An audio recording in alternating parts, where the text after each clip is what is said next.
Well, thank you very much for the invitation. As Martel said, my name is Felicia Mülbaier. I'm a jewelry maker, and since 2016 I'm working with stone. But in the upcoming foils, I will show you my journey, how I'm not sure if I can end it up because I'm still pretty young, I hope. But how the journey went so far and what I like and what kind of collaborations I did and the places I went to.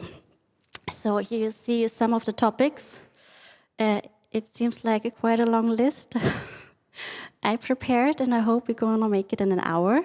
And also afterwards you see I brought some of the real pieces over there and also some of the collaborations I'm going to talk about. So please feel free to have a look afterwards, or if it's necessary in between, just raise the hand and I can give the books around. Yes, I will share with you some of the stages I studied, working methods and the way of surviving, and how I came across to the wonderful world of art jewelry. After school, I went to an apprenticeship. I made an apprenticeship as a tailor and as a fashion designer. And after that, I tried to figure it out where I want to go, which direction. And I had always in my mind the idea of I would like to earn with creativity money, so I should study design, maybe. So I found a place of applied art and design in Düsseldorf. And I came across through Hermann Hermsen to the world of art jewelry, because the studying system or the title of the classes were applied art and design. In the first 2 semesters, we had a tough schedule. We already had to take several classes, which was mandatory, but afterwards we have been allowed to take our own decisions. In the first semester, as I have not been a jewelry maker like a goldsmith, a few of my colleagues helped me with getting known to the basic techniques. And in replacement, I teach them how to sew and getting closer to fabric, for example. I felt quite a lot in love with the workshop, so I was most of the time one of the earliest and also one of the last. I discovered, I made experience, I failed, and I entered the world of getting closer through materiality. And as Hermann's approach was always, I see your face, that we are also looking outside of the university, meeting other people. He offered us the opportunity to go to a workshop together with other students from Belgium, which were from Hassel, some were from London, and our department from Düsseldorf. And it was a place where I met Martel more than 10 years ago, so it was in autumn 2012. And I went through some pictures, but I didn't find where we both are on a picture. But this was a natural environment. The workshop happened on the former Zimmerhof Symposium farmhouse. So of course the other knew it, but as we have been pretty young, it was our first time at the Zimmerhof farmhouse. During my studies, I quite often came across with a certain kind of materiality. I was always triggered by fragility, lightness, and it quite often became more important than thinking also about the body and the jewelry solution. So I was really into discovering materials, techniques, combining things, and also working a little bit outside of the box. So combining material which should usually not be able to combine with each other. So you see there some tryouts out of mouse-blown glass and porcelain. So, and as most of you maybe know, that glass expands by burning and porcelain shrinks. I figured out a burning curve, how these both materials does to combine and still survive. This was one of the really rare tryouts to bring things to the body. And I was really thankful that we have been allowed to really had a wide range of materials, and so we have been allowed to really try and to really dive deep into the tryouts. I learned techniques like glass beading, enameling, porcelain slip casting, and slowly I tried to destroy, so to say, the things that are built up. So I also did a tryout where I destroyed again some glass beads. I melted them on cement to see what happens, and I built it up so own kind of material. And the research got a little bit more of, to say, conceptual, so having the same amount of materials and trying different things and seeing the result of the so-called Zufall, now I lost the word. Yeah, coincidence, thank you. One of the first jewelry pieces I made were a group called Innere Ruhe, so it means inner peace. And they are empty inside, they are out of porcelain, and the glaze is also from these so melted glass beads. Düsseldorf had a luck that they got, I think in the 90s, a big amount of old glass. So this old glass has some toxic material inside, so it still can keep the color even though in a high temperature burning of a porcelain, because the glass which is produced nowadays loses its colors. I also tried it with new glasses, but it never worked out. So with the old one, it worked, and I glazed it by the self-made glass beads from the semester before. And I presented them at the Sierat Art Fair in autumn 2013. Yes, the faculty was invited, and we went there as a group. And we had a wonderful dining. All the students from different schools came together for alchemia. I think there was also a Belgium class. I think so, yeah. And we had a dinner together, and then we also made a jewelry swap.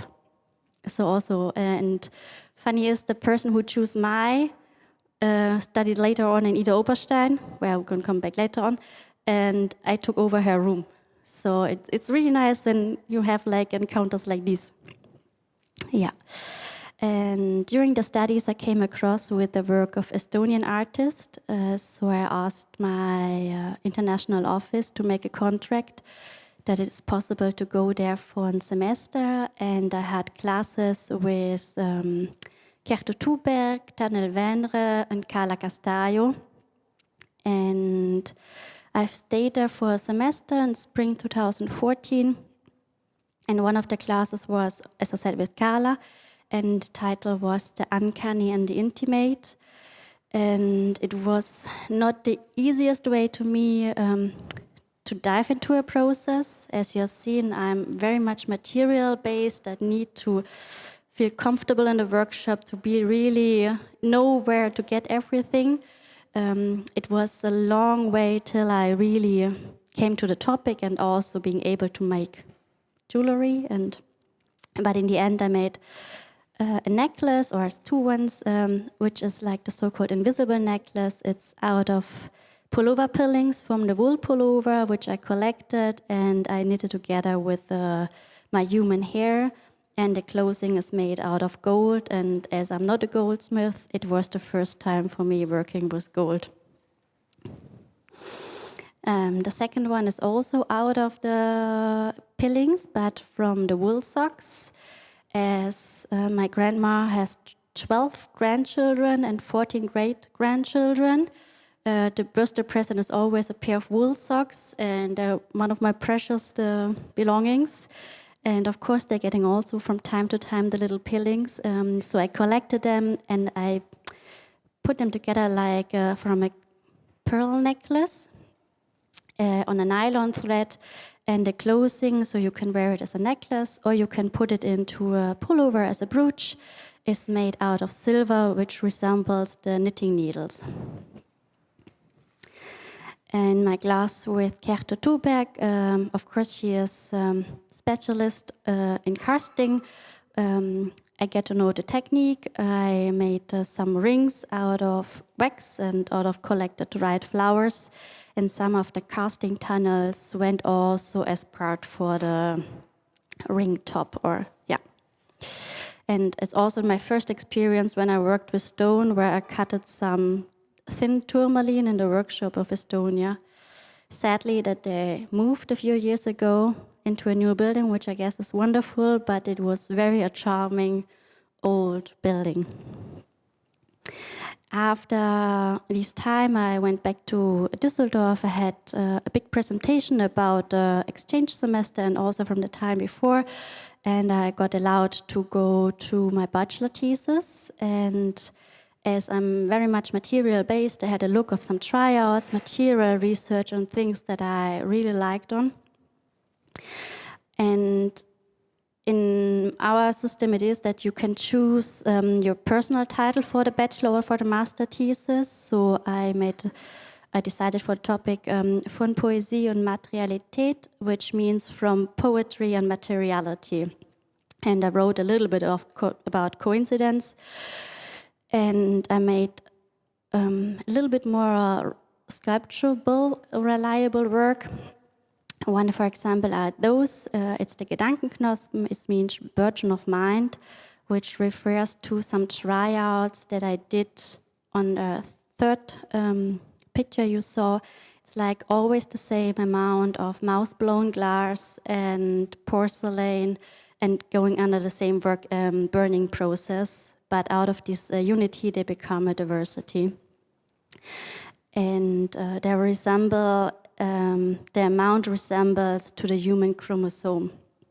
And I presented them as a sculpture that was on the body, because they are too fragile, and also putting them apart from each other, it didn't work in my mind. This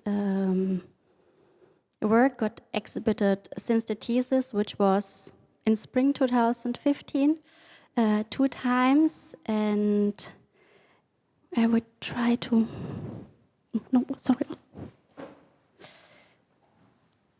No, there's a video, but I try to turn on the video. It always.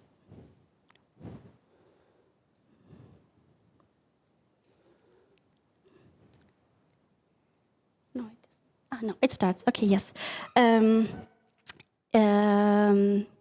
It was the work got exhibited for Design Talente NRW, which is the state of Düsseldorf, and the second time in 2021, where I got invited by a gallerist and a curator to the topic of female gaze. And due to Corona, they had the luck of getting a big funding, so they've been able to make a book about the whole exhibition, and they choose my work for the cover, which was, of course, a very special moment. I didn't expect it. Yeah. And the second thesis work from the bachelor were 5 objects, which I showed on the wall and on the pedestrian. There are 5 corboras. They are made out of hammered stainless steel wool. And they all also underwent the same process, the same amount of material, and also the same firing process, but they changed always a little bit out of the hammering. And after graduation, I got invited to the first exhibitions and also to a collaboration with Steinbeißer Experimental Gastronomy. I don't know how they came across with my works. Someday I had the email in my post box, and they invited me to take part in the Switzer dining event in 2016. So I made 45 so-called plates, and as the dinner is handmade and unique, also every tiny sculpture, so to say, is unique, and they're made out of concrete, stoneware, porcelain, and glass, and they are also burned always in the oven, so that's how the crack started, because the concrete starts to shrink a little bit.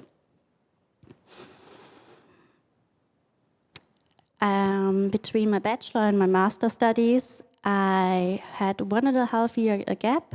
I worked on several jobs, tried to figure out where I would like to go, had some interviews on different departments and universities, and I had a tiny studio next to the harbor in Düsseldorf, but it was vivid that it's not the end and it's not the right beginning. So after some interviews, I decided to go to the Idar-Oberstein campus, which is of course well known for stone, but the master program is at first it is in English. So I was one of the 3 German master students, and the other one I never worked except a tiny experience with tourmaline with stone.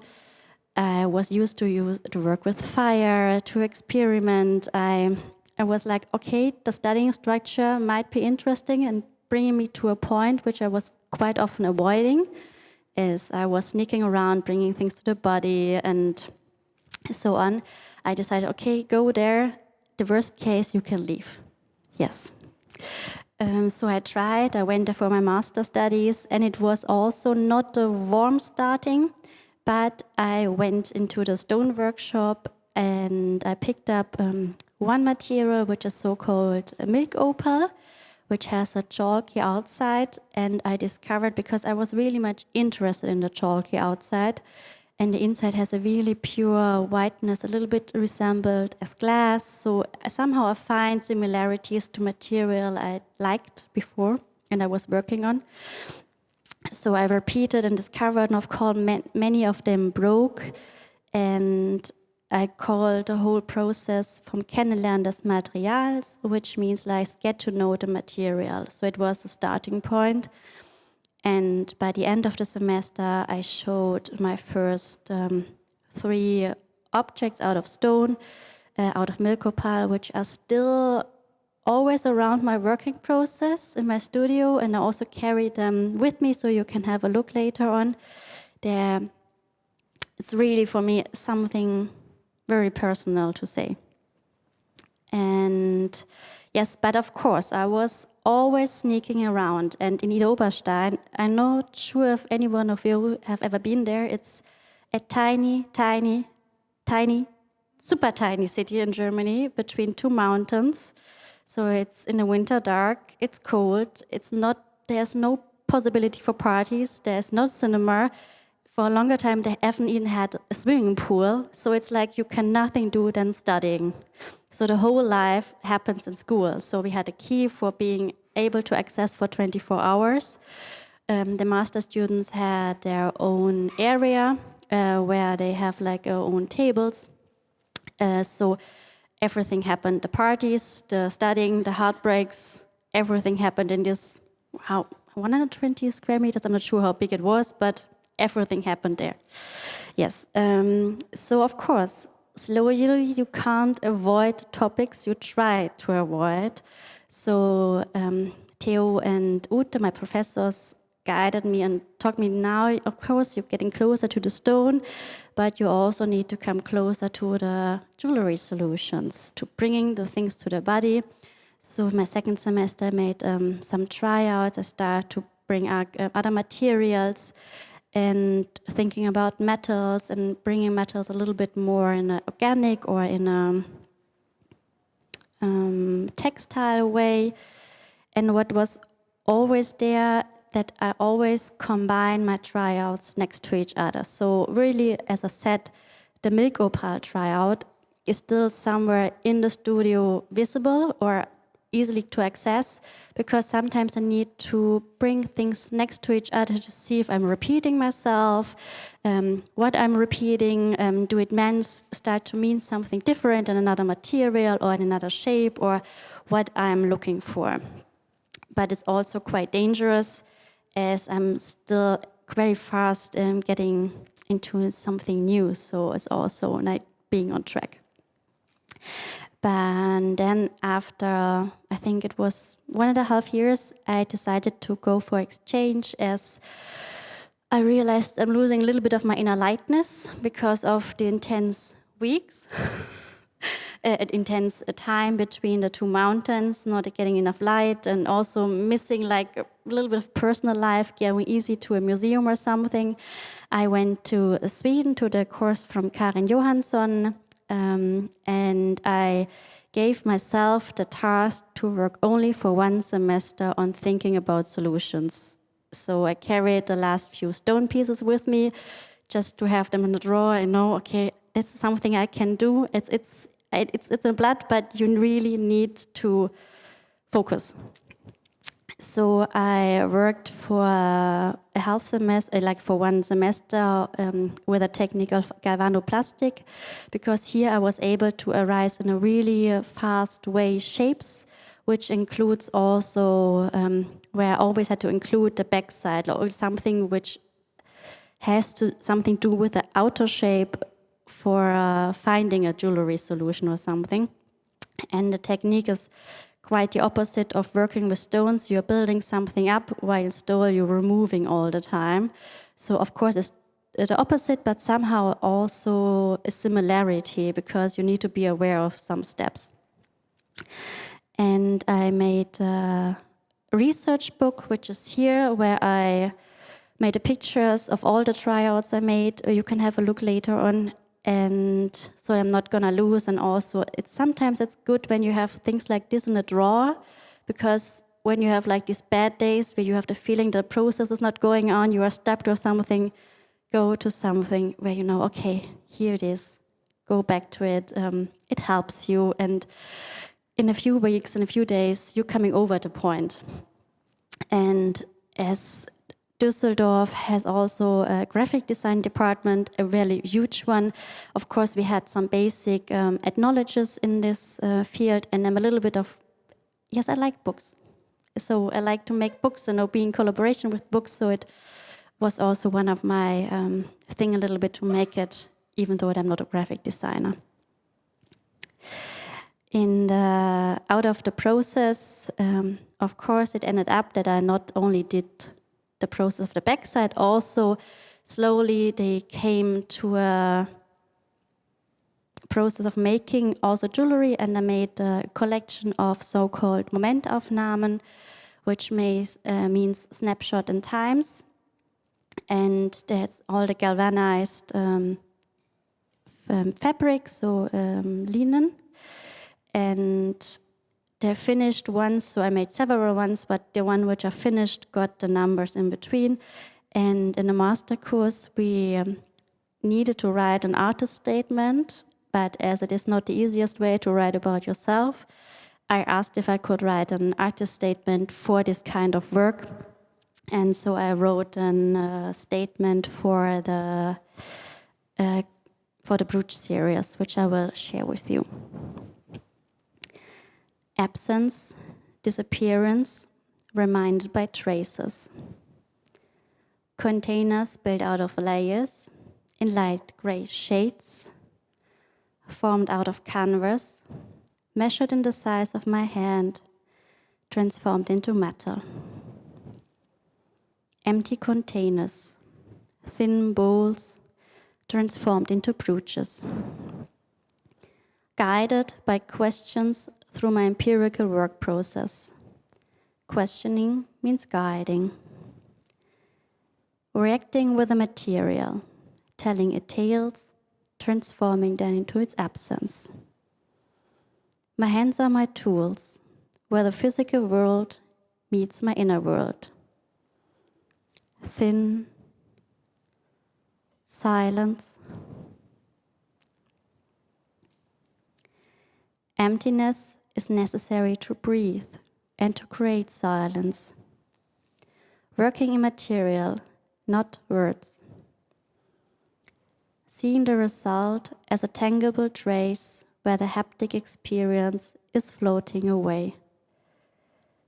Created by a sensible dialogue out of listening. Absent, disappearing.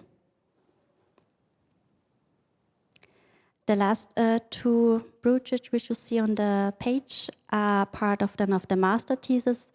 As I took a little bit of process then into my time in Idar-Oberstein, I was also able to finish then some in the final thesis work. With the experience I made in Gothenburg and of course the stonework which I did before, I got allowed to start a master thesis, and I think it was 4 or 5 weeks before I went to Sweden, I started to work with lapis lazuli, so it was really fresh. I carried it only to Sweden, and it was not really present in my mind. It was some first tryouts, but it got the work I guess we are all here for.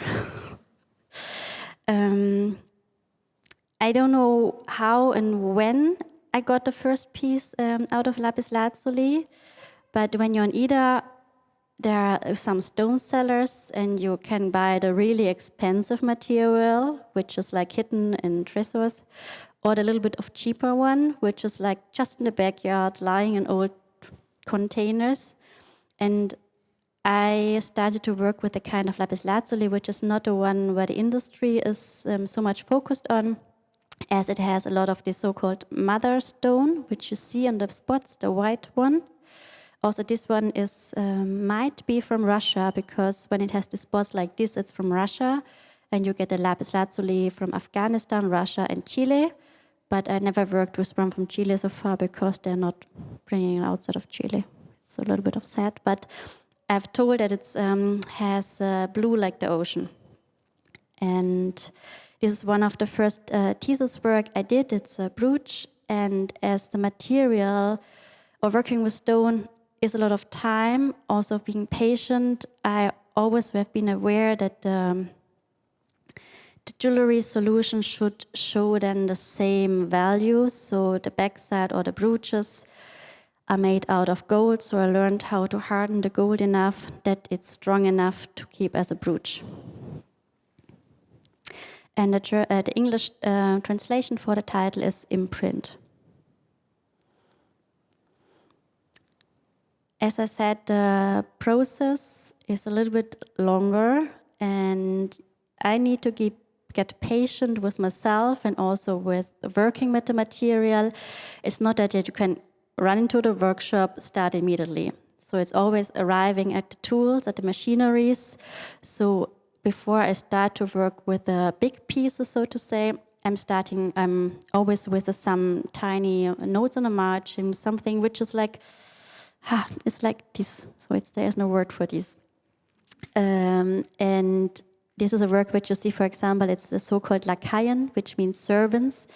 There are 21 pieces. They are guided the whole master thesis. So always when I went to the workshop, I started with a big block of something, and then I went slowly to a certain kind of materiality, which I'm still focused on, and also to really linger, because that you get your mind off of everything, because you cannot think about issues in your shared flat or the phone call with your mom. You really need, or I need to be there. So it's bringing me down. And as I said, it's not the most expensive lapis lazuli. It's really delicate, because the stone in general has a hardness scale between 1 and 10, and lapis lazuli is between 5 and 7. So also in between the stone, when I'm on a one part and the other part, it can be even more softer or harder. So the sound changes when it maybe might be cracking, or I need to feel if this is a softer or a harder one. So it's really a part of arriving in the way of working. Work like these resemble for me a flight of a bird gently floating through the trees, almost unnoticed. There's a freedom and a lightness in them, and they serve to let the jewelry which I create emerge, and to let me calm down, to return to the moment, and to arrive. So this kind of work was not only for the thesis. I'm still in this kind of process. So even though that I'm now in my own studio, having my own tools and everything, I still need to do a process like this to arrive and not being somewhere else in my mind. And that's a work which I did in 2021. It's called Habseligkeiten, which means something like belongings.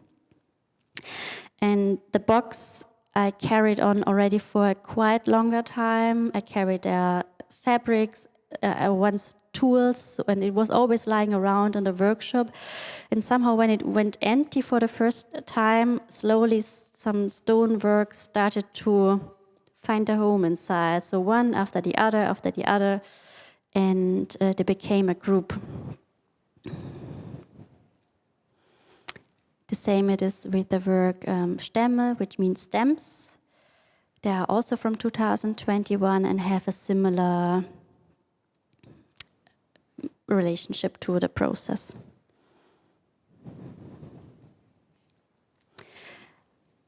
The machinery I'm working on are the so-called Spindel, and now we'll see with a sound, and the diamond wheel.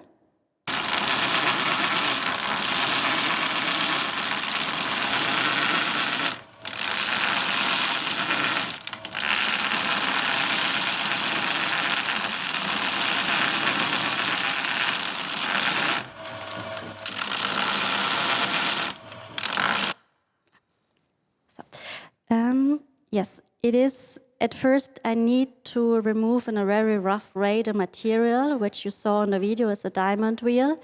The piece I was working on, I carried with me. It's the one here on the left, or from you on the right. Yeah, here on this one. So it is a real big block in the beginning, always. Also the other ones which you see, where I need to remove somehow the prettiness of the material to be not to be afraid of destroying it. So I do like really tough interactions with a diamond wheel or with a drilling or with a saw. And this is, for example, also in my workshop or like in my old one. And the big diamond wheel is at the basement of my parents at the moment. So always when I go home, it's like, can I work a little bit? Or is someone already want to go to sleep? It's, no, you can go work. And also need to take care because on Sundays you should not be allowed in the neighborhood when you are in not in the city. So I was like, no, the neighbors, it's fine, go. So even so that you saw that the working process is a noisy one, I can't protect my ears.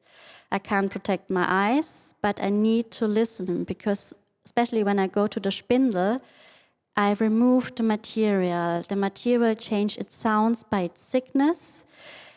And also the machinery, of course, it's an old one. I need to listen if something happens or if something is there. So I really need to be aware in the moment.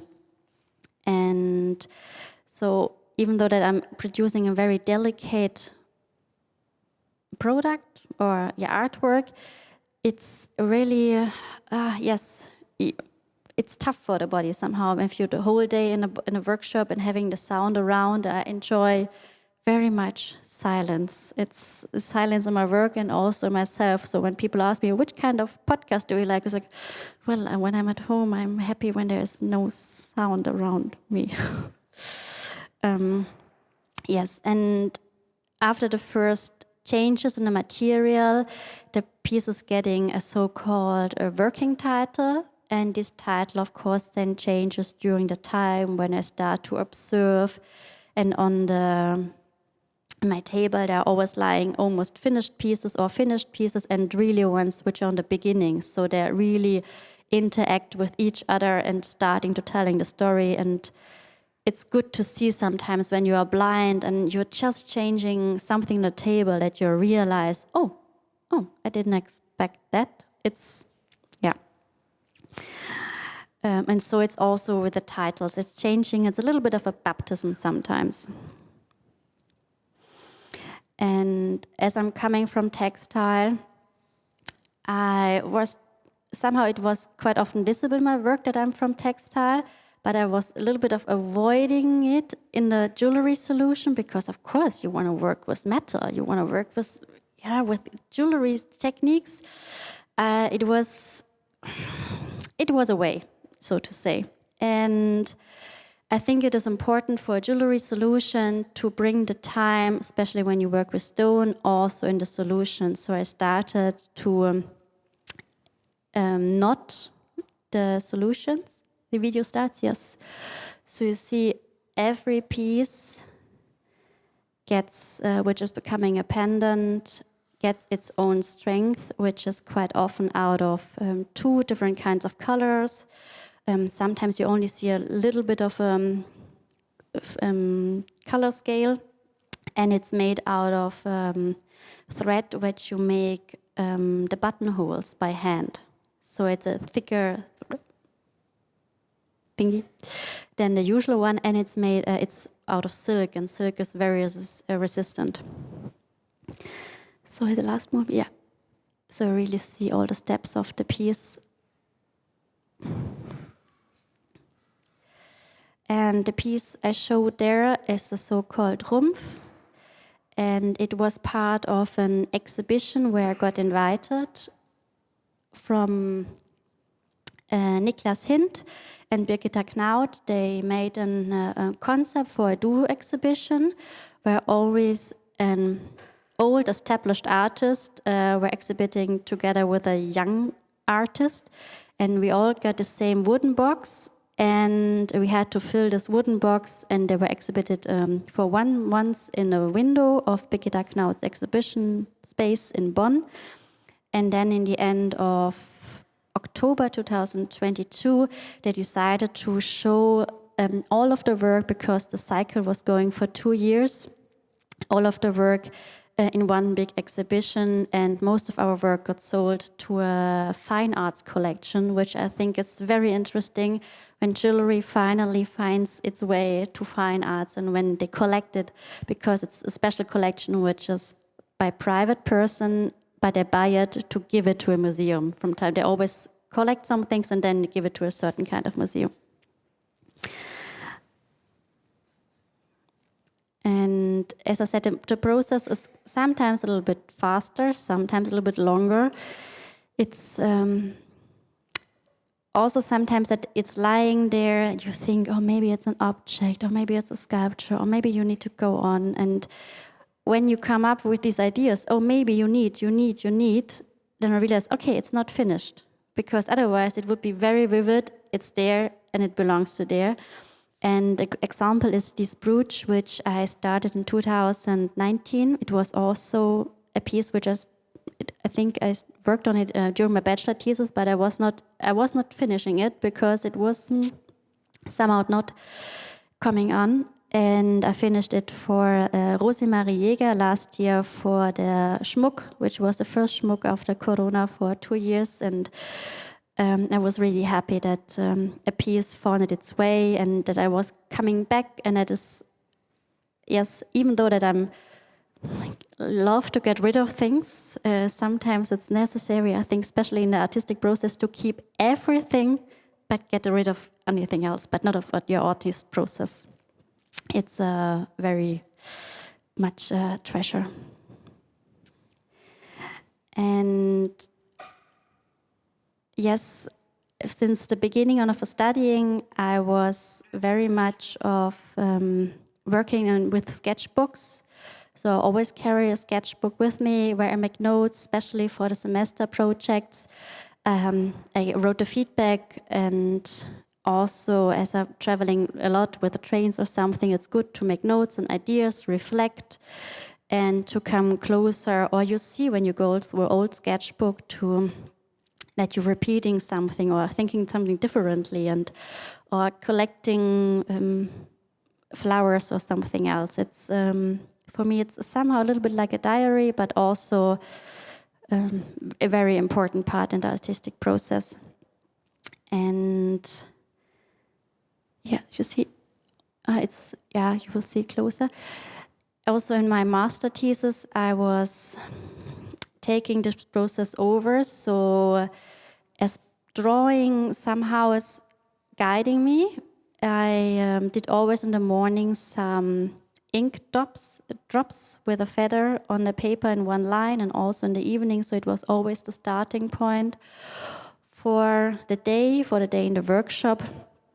and for the evening for really closing. So the title is Diarium, which is a synonym for diary, and it was also part of the master thesis.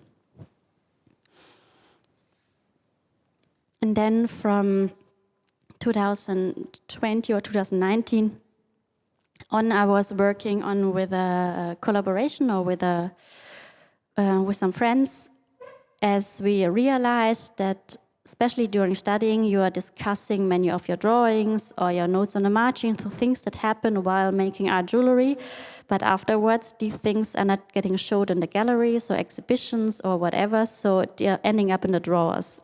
So we wrote a concept for Parcours Bijou in 2020 to make an exhibition of things that happen while making art jewelry.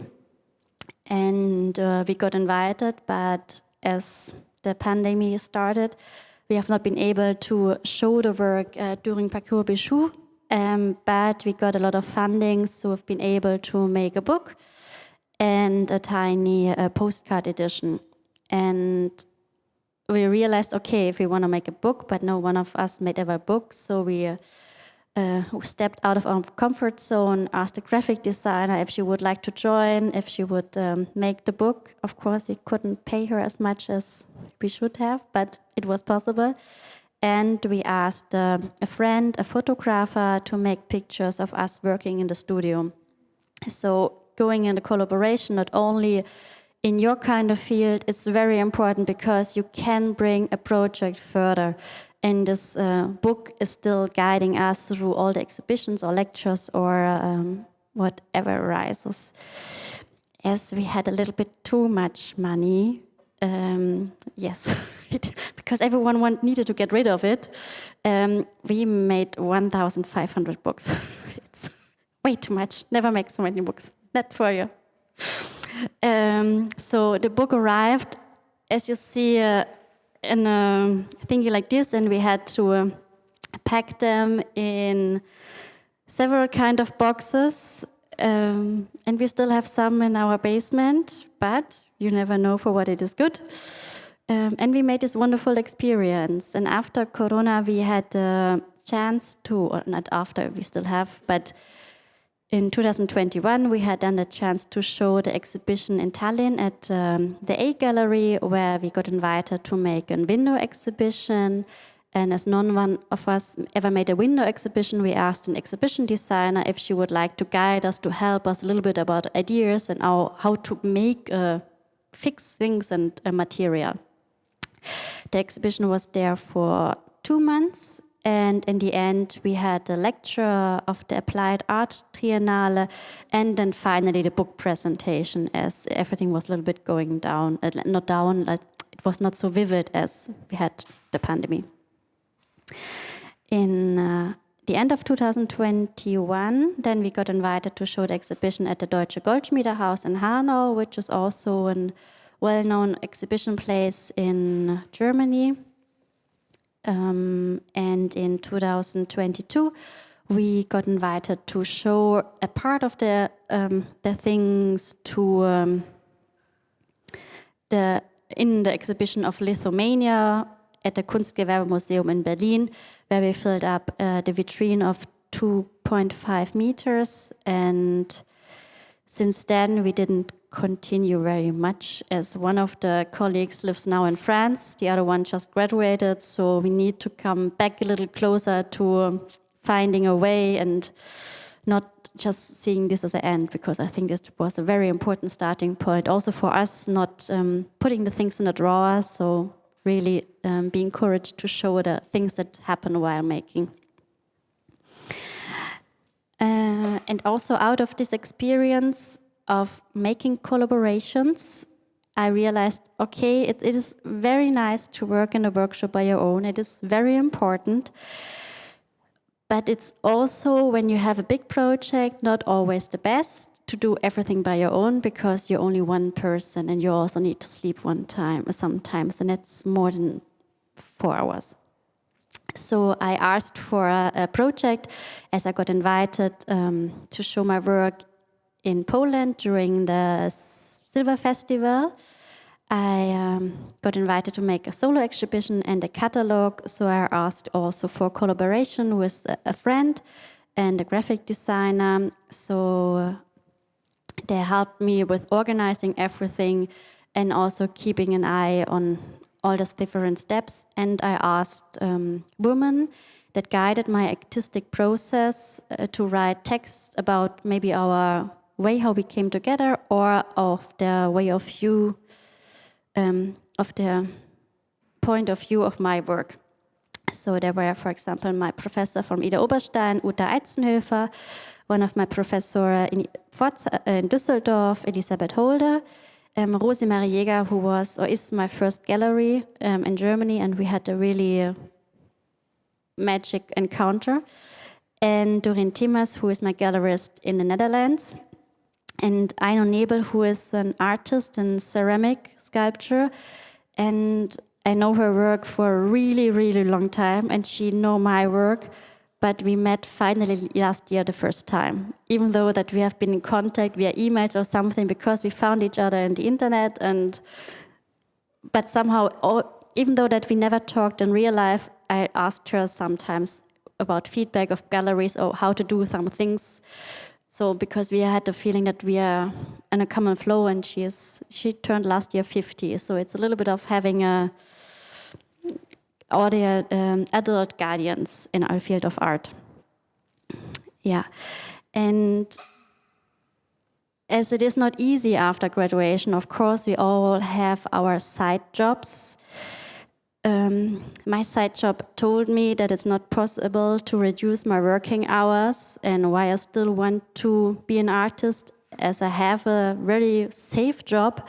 I told them, well, I told you in the beginning, I'm an artist, or let's say an artist, and I need to do my work, and I want to do my work. If you're not reducing my hours, which is on the contract, I need to leave.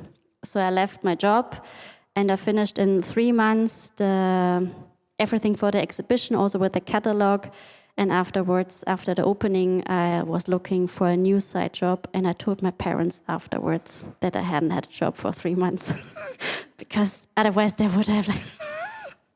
But it's the most important thing, and it is a very, very important experience doing this kind of collaborations, and also thinking about not only about the project in the minute, also what it can refers to, and also being open and trust the process. And I think that's what I learned in Düsseldorf, really discovering material. When you're just trusting the process a little bit, then things can change or happen, yeah. Yeah, and so I opened, I had a lecture for opening the exhibition. I had a lecture, and I had very much help with organization and everything, but you also need to, to think about till the last point, because when you're not preparing even the last point, they're doing it sometimes a little bit unexpected. So for example, the labels on the pedestrians, I prepared, but I didn't print it by myself. So they printed by themselves, so not with the prepared typography. So stuff like this I learned I need to be aware of. But of course, it was a wonderful experience, and they are really welcoming. And it were 3 days. I think it is 3 days. Yes, it's the welcoming day in the evening. Then it's the day with the lectures where everyone's going around and a ceremony. And then the last day where everyone goes one more time to the main gallery and collect the books and saying goodbye to everyone. So it's a very intense day. It's in Legnica, but very, very beautiful ones. And this is one of the last pieces I will show. It is freshly finished and on its journey to Schmuck. It's going to be exhibited with Galerie Rosemarie Jäger at the fair. And why it is important for me or for you to show it is because of the backside. I hope you see it properly. As during the process, as I told you, I'm not a goldsmith. I always have to find possibilities of finding a solution. And of course, a goldsmith could bend it backside that it would be only by metal. But I always trying to find my way and I'm really happy to discover during the other brooches this way of making the needles getting fixed also again with a textile. And thank you very much. And I will show a brief introduction to my studio as I moved last October into a really, really wonderful building, which I still don't realize as I get from my city studio grant for 4 years. So I only need to pay the half, which I would need to pay. So that's why I can afford it. Otherwise, it's not impossible to afford it, really. It's not. But I know that for 4 years I can enjoy, and afterwards there we'll see. Yes, I'm really happy to be there. And I will show, and I turn on a little bit of music. Oh, wait. This could be the moment we've been waiting for, the chance to feel alive. Nothing's gonna stop us, nothing's gonna top this, nothing like we've ever seen. And I raise my hands to the sky, what a feeling. 'Cause I feel like dancing high, got a feeling, time to feel it. Yes, it's a very abrupt ending, I know. But I tried my best. And I also carried a piece, that's why it is important for me. It's, even though that it's somehow finished for a longer time, it still stays there till I'll be able to be also calm again to make the technical solution, because when you make the whole hammering or something, the whole piece cracks. And of course they crack during the process, but it's different when it cracks when it's almost finished, because that's really, sorry for the word, pain in the ass, but yeah. That's why I'm collecting quite often a certain kind of stage and pieces, and then seeing, okay, now I'm patient again, going for a few days, working on the metals or in other ways of solutions. And I hope it gave you a nice introduction. And of course, you're welcome to see and to touch the pieces. Ask any questions you want. And also some of the books are here. You're well welcome. Thank you very much.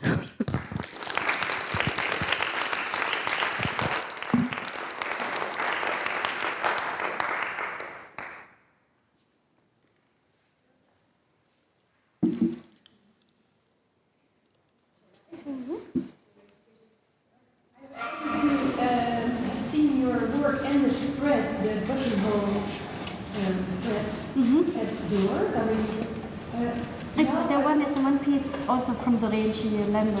Yeah. But I wonder how this blue color come about. Is it dyed or is it bought blue? I bought them blue because there's a company. Should I use the microphone? Is it working? Yeah, okay. There is a company which, it's the only one company which had a big range, like me, of blue. So I can use a produced one, but otherwise I could just buy the white silk one and dye it in the different kinds of blue with silk paint, like from silk painting thingies. But no, there I have to say I'm a little bit lazy. I'm not painting it, but yeah. Yeah, but it's very nice that you can find in the industry an industrial produced material which still fits to a natural, so close in the color sometimes. For me, it's impressive, yeah. Mm-hmm.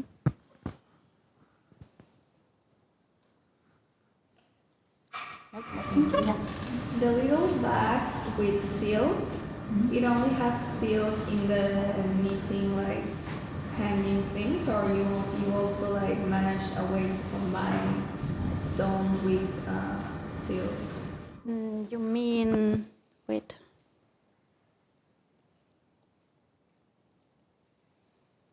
You mean this one? Yeah. No, it's like this is stone, yeah, and this is the silk, so that's the whole part, and it has a silver closing. But honestly, I forgot to make a product picture of the piece before it left for the exhibition, and I didn't expect that it's getting sold. So that's the only picture I have from them. But it's lucky that I have so many of the process of this. So you never know for what it is good, but yeah. when I was looking for the presentation, I was like, oh, there I have like all the steps, but not a final one, but all the one in between where I never have of the other ones.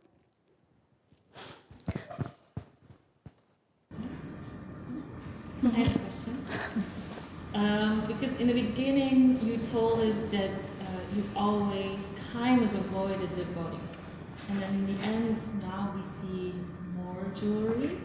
But still some of them are in between and a lot of them cracked, you told me earlier.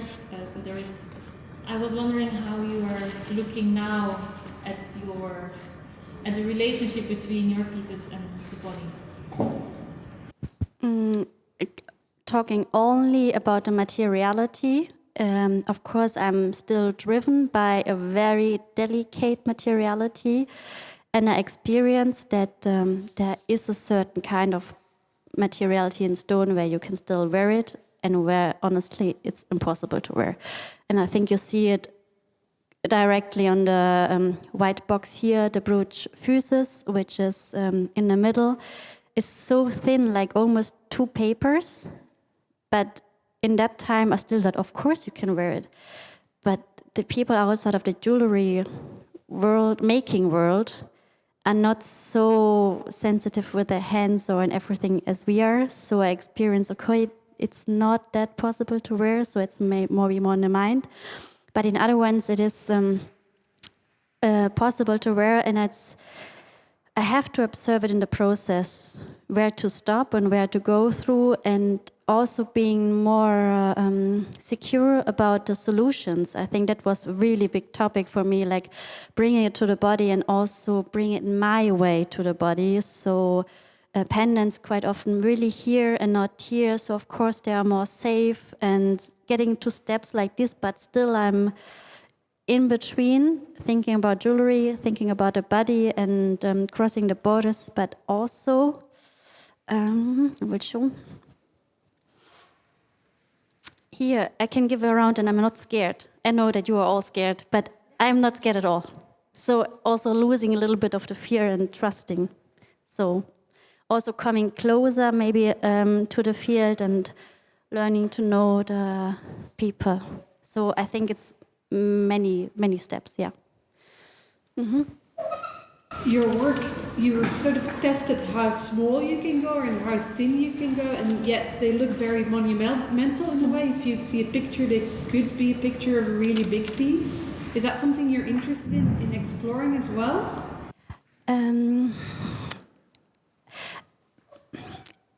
Somehow it's, how to say, if I would not cross the world of jewelry, maybe I have went to sculpture. So maybe it's still something which is in my heart, but I think I found, an artist told me once, every artist has its comfort scale. And maybe it's mine, yeah. To have it really in a relation to human beings, yeah. Maybe a more practical question, because we are surrounded by students, but you seem to have made a nice dive or overlap, yeah, from being a student and then going into the field. Can you talk maybe a little bit how you approached it? Yeah, steps.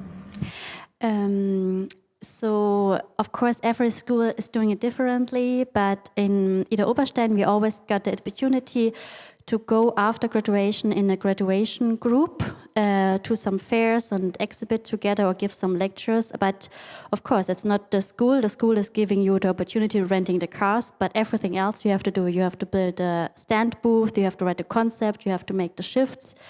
But this was very important to us as first working in a group, being organized and discovering under a little bit of an umbrella of the school the first year after graduation. And also you're getting closer to where I want to be, where I want to stay, which kind of routes I want to take, which people I met or something.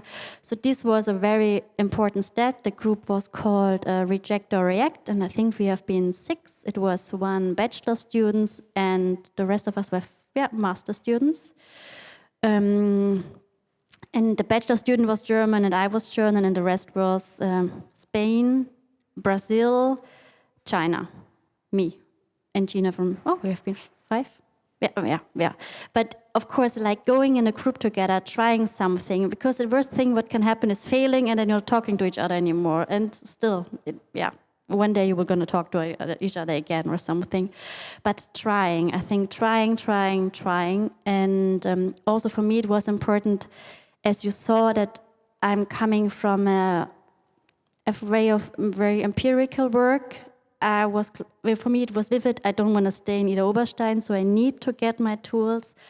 I need to build up my workshop. I want to be independent. So it's not only building up a workshop, so also where you want to stay. And I turned like a little bit of a circle around the area to see where I would like to go, that I still have the possibility to go in an easy ride to Idar if I need materials or if I need something getting fixed on my machineries. So it was clear, vivid. I need to have a day ride for 1 or 2, maximum of 2 hours, and that's it. Okay, close to Idar, but also far enough and in a city where I can do most of the things with a bicycle. So steps, making decisions and trying, and then, what I said is failing is, and also still being in contact with the others and also trying in collaboration. And after the graduation group, it was very good for me to having this from the jauntiness of absence collaboration, because it was also helping me in the Corona time that I'm having a project working on, because otherwise I'm not sure if I would have survived, because being alone in the workshop, even though I had a shared workshop, but the others were never there. I had in the evenings or in the mornings my Skype meetings. We were talking about the process, how everything was going on, so you never felt completely alone in your artistic process. Yeah. I think everybody is eager to see and look at the work. There is work in the white box. There is also work on the pedestal, lower from the floor. So, thank you, Felicia. Thank you.